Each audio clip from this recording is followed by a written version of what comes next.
Hello everyone, అందరూ ఎలా ఉన్నారండి? బాగున్నారా? మీ అందరూ బాగుండాలని నేను ఎప్పుడూ కోరుకుంటానండి. ఏం చేస్తున్నారండి అందరూ? మార్నింగ్ బ్రేక్ఫాస్ట్ కోసం అయితే ఇడ్లీ ప్రిపరేషన్ స్టార్ట్ చేసేసానండి.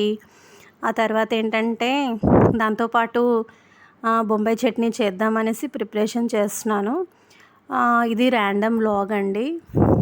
ఆ తర్వాత ఏంటంటే టిఫిన్ కోసమైతే మార్నింగ్ టీ అయిపోయిందండి. మార్నింగ్ వాటర్ తాగుతాం కదా, అర్లీ మార్నింగ్ లేవగానే కొంచెం వాటర్ బాయిల్ చేసి వాటర్ తాగేసిన తర్వాత ఒక హాఫ్ అన్ అవర్ పోయాక చాయ్ పెట్టానండి. ఆ తర్వాత చాయ్ అయిపోయిన తర్వాత టిఫిన్ కోసం ఇడ్లీ ప్రిపేర్ చేస్తున్నాను. దాంతోపాటు సింపుల్గా అయిపోతుంది కదా అనేసి బొంబాయి చట్నీ చేసేస్తున్నాను. ముందుగా ప్యాన్ పెట్టుకొని ఆవాలు జీలకర్ర వేసుకున్నాను, శనగపప్పు కొంచెం, ఆ తర్వాత ఉల్లిపాయలు పచ్చిమిర్చి కొంచెం కరివేపాకు కూడా వేసుకున్నాను. సింపులేనండి, అందరూ చేసుకున్నట్టే చేశాను, స్పెషల్గా ఏం చేయలేదు. దీనిలో కూడా మనం చేంజెస్ చేసుకోవచ్చు. మసాలా మసాలా ఫ్లేవర్ బాగా తెలియాలి అంటే మనం స్పైసెస్ వేసుకోవచ్చు. ఏంటంటే అల్లం వెల్లుల్లి పేస్ట్, తర్వాత ఏమో ధనియాల పొడి, జీలకర్ర పొడి, గరం మసాలా ఇవన్నీ యాడ్ చేసుకుంటే అదొక డిఫరెంట్ టేస్ట్ వస్తుందండి. ఇది సింపుల్ ప్రొసీజర్, రెగ్యులర్గా అందరూ చేసుకున్నట్టే చేశాను. తర్వాత ఉప్పు, కారం, పసుపు వేసేసాను అనమాట. టమాటా కొంచెం మెత్తబడిపోతే మనం ఏంటంటే శనగపిండి అనేది కొంచెం వాటర్లో వేసుకొని ఉంచుకున్నాం అనుకోండి, కొంచెంసేపు నానితే బాగుంటుంది అని నేను అలా అనుకుంటాను. సో తర్వాత ఏంటంటే ఇవంతా మెత్తగా అయిపోవాలండి. టమాటా అన్నది కొంచెం మెత్తగా అయిపోయిన తర్వాత ఇక శనగపిండి పక్కన పెట్టుకున్నాను, వాటర్లో డైల్యూట్ చేసి పక్కన పెట్టుకున్నాను. అదంతా ఈ టమాటా మెత్తగా అయిపోయిన తర్వాత ఈ వాటర్ అందులో వేసుకోవడమేనండి. Simple procedure. ఈజీగా అయిపోయే చట్నీ అంటే బొంబాయి చట్నీ అనండి. మన ఆంధ్రాలో ఎక్కువ ఫేమస్, మంచిగా అందరూ చేసుకుంటారు కదండి. చాలా ఇష్టపడతారు కొంతమంది అయితే. సో నేనైతే బొంబాయి చట్నీ చేస్తాను సింపుల్గా. ఆ తర్వాత ఇంకో పక్క అయితే చట్నీ అయిపోతుంది, ఇడ్లీ కూడా అయిపోతుంది. ఆ తర్వాత ఏంటంటే టిఫిన్ అయిపోయిన తర్వాత ఇంకేముంటుందండి, పూజ అంతా అయిపోయింది. ఇవాళ పూజ ఏం చూపించలేదు, రెగ్యులర్గా చేసేస్తున్నాను కదా. ఆ తర్వాత ఏంటంటే పూజ అంతా అయిపోయిన తర్వాత ఈ టిఫిన్ కూడా ప్రిపరేషన్ అయిపోయింది ఆల్మోస్ట్. అది ముందు మనం కలిపి పెట్టుకున్న పిండి కూడా వేసేసుకుందామండి. అంటే కొత్తిమీర వేసుకుంటే చాలా టేస్టీగా ఉంటుందండి. కొత్తిమీర కూడా కొంచెం వేసాను. అది కొంచెం దగ్గరగా, కొంతమంది ఏంటంటే పల్చగా ఇష్టపడతారు, కొంతమంది అంటే చిక్కగా ఇష్టపడతారనమాట. నేను ఈరోజు మీడియంగా చేసుకున్నాను, మరీ పల్చగా చేయలేదు, మరీ చిక్కగా చేయలేదు.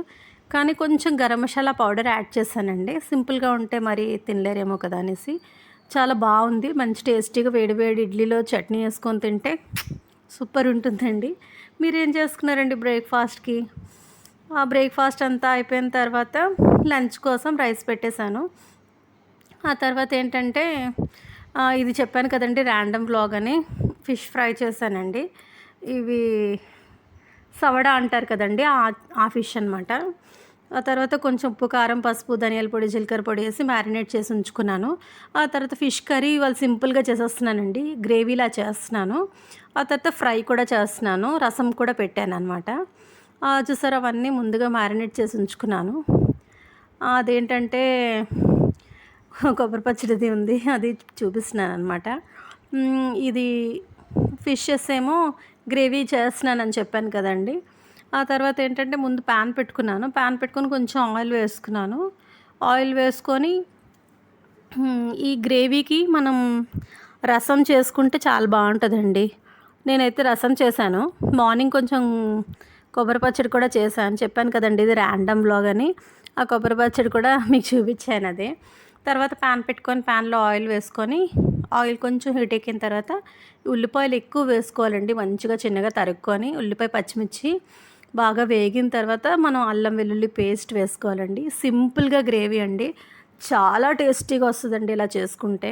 సింపుల్ ప్రాసెస్, టేస్టీగా ఉంటుంది. మనం పులుసు కూడా ఇదే విధంగా చేసుకోవచ్చు. అంటే ఆల్రెడీ రసం పెట్టాను కదా, ఇంకా పులుసు అయితే మళ్ళీ వేస్ట్ అయిపోతుంది కదా అనేసి గ్రేవీలా చేసేస్తున్నాను. అంటే మమ్మీ డాడీ వచ్చారనమాట, హాస్పిటల్కి వెళ్ళారు డాడీ మమ్మీను. సో రిటర్న్ ఇక్కడికి వస్తున్నారు అనేసి కుకింగ్ చేస్తున్నాను అనమాట. మార్నింగ్ అయితే కుకింగ్ అయిపోయిందండి, కానీ మళ్ళీ వాళ్ళు వస్తున్నారు కదా, వాళ్ళు తింటారు కదా ఫిషెస్ అనేసి. మాకు ఇక్కడ మంచి ఫిషెస్ దొరుకుతాయండి, లైవ్, చాలా బాగుంటాయి అన్నమాట. మంచిగా లైవ్ అయితే టేస్ట్ బాగుంటుందండి. అప్పటికప్పుడు ఫ్రెష్గా చేసిస్తారనమాట. చాలా టేస్టీగా ఉంటుంది. ఏదైనా సరే లైవ్‌కి అంటే కొన్ని మనం లైవ్ అనుకోండి మంచిగా ఫ్రెష్‌గా ఫిషెస్ అవి మంచిగా ఫ్రెష్‌గా దొరుకుతాయండి. సో, అందుకని తెప్పించాననమాట. ఇది సవడ అంటారు కదండీ! అది చాలా బాగుందండి. ఫిష్ మాత్రం ఫ్రెష్‌గా ఉంది.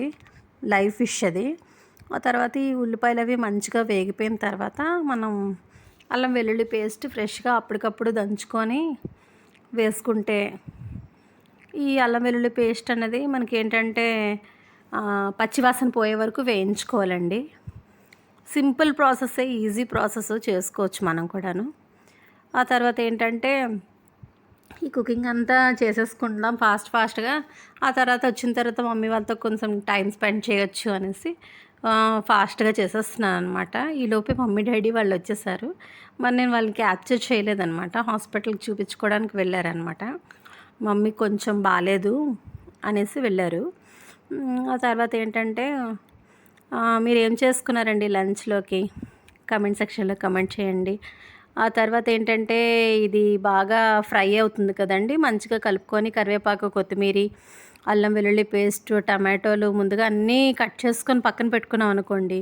అలా మనం చేసేసుకోవచ్చు. అంటే అల్లం వెల్లుల్లి పేస్ట్ చూసారా? నేను కొంచెం పేస్ట్ చేసేటప్పుడు చిన్న పసుపు కూడా వేస్తానండి. అందుకే కలర్ అలా వస్తుంది.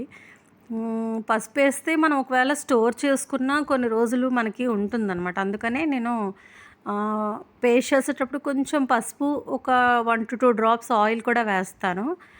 మనం వాటర్ వేసి పేస్ట్ చేసామనుకోండి స్టోర్ ఉండదనమాట. మనం కొన్ని రోజులు ప్రిజర్వ్ చేసుకున్న ఫ్రిడ్జ్‌లోని స్మెల్ వచ్చేస్తది. అదే మనం ఆయిల్ వేసుకొని చిన్న పసుపు వేసుకొని స్టోర్ చేసుకుంటే మనకి స్మెల్ రాదనమాట. సో, ఇదొక టిప్ మీకు తెలిసే ఉంటుంది. తెలియని వాళ్ళ కోసం చెప్తున్నాను. ఈ అల్లం వెల్లుల్లి పేస్ట్ కూడా వేసేసాను కదండీ! ఇది మంచిగా కలియబెట్టుకున్నాను. తర్వాత ఏంటంటే కొత్తిమీరి, కరివేపాకు, టమాటో ఇవన్నీ కూడా వేసేసాను. కొంచెం చింతపండు వేసుకోవాలండి. అంటే మనకేంటంటే చిన్న పులుపు తగిలితే ఫిష్‌కి ముక్క విరగదనమాట. మనం ఫిష్ మంచిగా కలిపేస్తాం కదండీ! అంటే కొంతమంది కలిపేస్తారు. అలా కలిపినా ముక్క మనకి విరిగిపోదనమాట. పులుపు వేయగానే ముక్క గట్టిపడిపోతుంది. ముక్క గట్టిపడిపోయిందనుకోండి మనకి ఈజీగా అయిపోతదనమాట. సో, నేను అలా చేస్తానండి ఫిష్ ఎప్పుడైనా సరే. టమాటాలు కూడా చిన్నగా కట్ చేసుకున్నాం కదా! టమాటాలు అనేవి ఎక్కువ వేసుకోండి. అప్పుడు మంచి టేస్ట్ బావుంటదనమాట.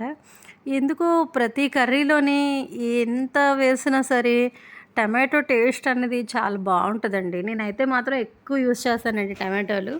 కానీ కొంతమందికి ఇష్టం ఉండదండి టమాటాలు ఎక్కువ వాడొద్దు అంటారు గానీ, నాకు టమాటా ఎక్కువ వేస్తేనే కర్రీ టేస్టీగా అనిపిస్తది. చూసారా కొంచెం ఫ్రెష్‌గా కొత్తిమీరి, కరివేపాకు వేసాను. ఈ ఫ్లేవర్ అయితే మాత్రం భలే వస్తదండి. మనం అది ఇది మనం ఫిష్ వేయకముందే మంచి అరోమా వస్తా ఉంటది. అది బాయిల్ అవుతున్న టైంలోనే. ఇదంతా మంచిగా ఫ్రై చేసుకుంటున్నాను. ఆ తర్వాత ఫిష్ ముందుగా మనం ఉప్పు, కారం, పసుపు, ధనియాల పొడి, జీలకర్ర పొడి అన్నీ పెట్టి మ్యారినేట్ చేసి ఉంచాం కదా! అవి వేసేసుకోవడమేనండి. వేసుకొని కొంచెం చింతపండు తీసుకొని, మరీ పులుసుకు మనం చేసుకున్నంత చింతపండు తీసుకోకూడదు. కొంచెం తీసుకోవాలి. జస్ట్ ఆ పులుపు ఫ్లేవర్ మనకి ఆ టేస్ట్ కొంచెం తెలియడం కోసం కొంచెం చింతపండు తీసుకొని వాటర్లో నానబెట్టుకొని ఉంచుకున్నాను. ఈ ఫిషెస్ వేసిన కొంచెం సేపటికి ఆ వాటర్ కూడా వేసేసుకోవడమేనండి. చాలా ఈజీ. కొంతసేపు అలాగా సిమ్లోని మగ్గించాం అనుకోండి ఫిష్ అయితే గ్రేవీ రెడీ అయిపోయిందండి. దాంతోపాటు ఫిష్ ఫ్రై, డాడీకి నేను చేసిన ఫిష్ ఫ్రై అంటే చాలా ఇష్టమండి. అంటారు పెద్ద నువ్వు బాగా ఫ్రై చేస్తావురా అనేసి. సో, అందుకని ఫిష్ ఫ్రై కూడా చేస్తున్నాను దాంతోపాటు. చెప్పాను కదండి ఇది ర్యాండమ్ వ్లాగ్ అని. కంటిన్యూస్గా అన్నీ ఒకేసారి పెట్టలేకపోతున్నాను. టైం కుదరడం లేదు. సో, అందుకని ర్యాండమ్గా పెట్టేస్తున్నాను. ఇంకొకలా ఏమనుకోవద్దు. ఆ తర్వాత ఇంకో పక్కన పాన్ పెట్టేశాను. పాన్ పెట్టేసి ముందుగా మనం ఫిష్‌కి ఉప్పు, కారం, పసుపు అన్నీ మంచిగా ఎక్కించి ఉంచుకున్నాం అనుకోండి, బాగా పడుతుందనమాట. ఫ్రై కూడా అయిపోయింది. ఇక్కడ గ్రేవీ అవుతుంది. ఈవినింగ్ స్నాక్స్ కూడా ప్రిపేర్ చేస్తున్నాను. ఇవేం లేవండి మనకి బయట దొరుకుతాయి. ఆలు టిక్కీస్ లాగా అనమాట. జస్ట్ ఇవి ఫ్రోజన్వే మనము ఆయిల్‌లో డీప్ ఫ్రై చేసేసుకోవడమేనండి. సింపులే. అంతే. అవి ఫ్రై అటు ఇటు సిమ్‌లో పెట్టుకొని మనం ఆయిల్‌లో డీప్ ఫ్రై చేసుకుంటే చాలా బాగున్నాయి. ట్రై చేయండి. చాలా టేస్టీగా ఉన్నాయి ఇవి. నా వీడియోస్ ఫస్ట్ టైం చూసేవాళ్ళు అయితే తప్పకుండా సబ్స్క్రైబ్ చేయండి. నా ఛానల్ కనుక నచ్చినట్టయితే మీరు లైక్ చేయండి, షేర్ చేయండి, మీ ఫ్రెండ్స్ అండ్ ఫ్యామిలీ మెంబర్స్కి షేర్ చేసి సపోర్ట్ చేయమనండి.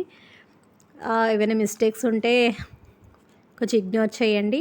చాలామంది సబ్స్క్రైబ్ చేసుకోకుండా చూసేస్తున్నారు. ప్లీజ్ సబ్స్క్రిప్షన్ చేసుకొని నా ఛానల్ని సపోర్ట్ చేయండి. 1K దగ్గరలో ఉన్నాను. మీ సపోర్ట్ నాకు చాలా చాలా అవసరం. ప్లీజ్ నా వీడియోస్ని స్కిప్ చేయకుండా కంప్లీట్గా వీడియోస్ అంతా చూడండి. లైక్ చేయండి, షేర్ చేయండి, సపోర్ట్ చేయండి. Bye friends, take care. See you in the next vlog.